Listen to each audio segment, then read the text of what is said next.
ಪ್ರಾಂಶುಪಾಲರೇ, ಗುರುಗಳೇ ಹಾಗೂ ನನ್ನ ಆತ್ಮೀಯ ಸ್ನೇಹಿತರೆ, ಎಲ್ಲರಿಗೂ ಗಣರಾಜ್ಯೋತ್ಸವದ ಹಾರ್ದಿಕ ಶುಭಾಶಯಗಳು. ನಮ್ಮ ಹೆಮ್ಮೆಯ ಭಾರತವು 15 ಆಗಸ್ಟ್ 1947ರಂದು ಬ್ರಿಟಿಷರ ಗುಲಾಮಿಗೆಯಿಂದ ಮುಕ್ತವಾದರೂ ತನ್ನದೇ ಆದ ಸಂವಿಧಾನವನ್ನು ಹೊಂದಿರಲಿಲ್ಲ. ಆಗ ಸಂವಿಧಾನ ಶಿಲ್ಪಿ ಡಾಕ್ಟರ್ BR ಅಂಬೇಡ್ಕರ್ ಅವರ ನೇತೃತ್ವದಲ್ಲಿ ಹಾಗೂ ಡಾಕ್ಟರ್ ರಾಜೇಂದ್ರ ಪ್ರಸಾದ್ ಅವರ ಅಧ್ಯಕ್ಷತೆಯಲ್ಲಿ ವಿಶ್ವದ ಬೃಹತ್ ಸಂವಿಧಾನವನ್ನು 26 ಜನವರಿ 1950ರಂದು ಜಾರಿಗೊಳಿಸಲಾಯಿತು.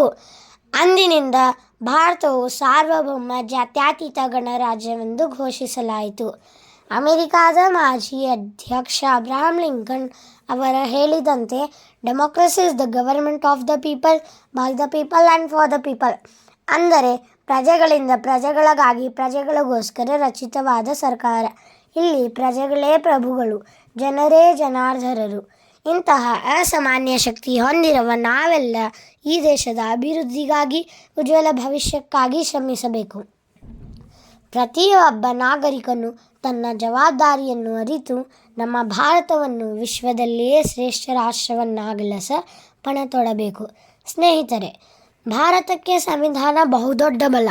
ನಮ್ಮ ಸಂವಿಧಾನ ಜನರನ್ನು ಸಶಕ್ತಗೊಳಿಸಿ ಸರ್ವರಿಗೂ ಸಮಾನತೆ ಒದಗಿಸಿದೆ. ನಾವೆಲ್ಲ ಭಾರತೀಯರು ಸಂವಿಧಾನವನ್ನು ಗೌರವಿಸಬೇಕು ಹಾಗೂ ಕಟ್ಟುನಿಟ್ಟಾಗಿ ಪಾಲಿಸಬೇಕು.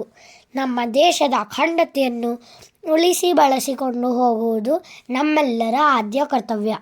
ಕೊನೆಯದಾಗಿ ಡಾಕ್ಟರ್ ಮೊಹಮ್ಮದ್ ಇಕ್ಬಾಲ್ ಅವರ ದೇಶಭಕ್ತಿ ಸಾಲುಗಳಿಂದ ನನ್ನ ಭಾಷಣವನ್ನು ಮುಗಿಸುತ್ತೇನೆ. ಸಾರೆ ಜಹಾं से अच्छा हिंदुस्तां हमारा, हम बुलबुलें हैं इसकी, ये गुलसितां हमारा. मजहब नहीं सिखाता आपस में बैर रखना, हिंदी है हम, वतन है हिंदुस्तां हमारा. जय हिंद, बोलो भारत माता की जय.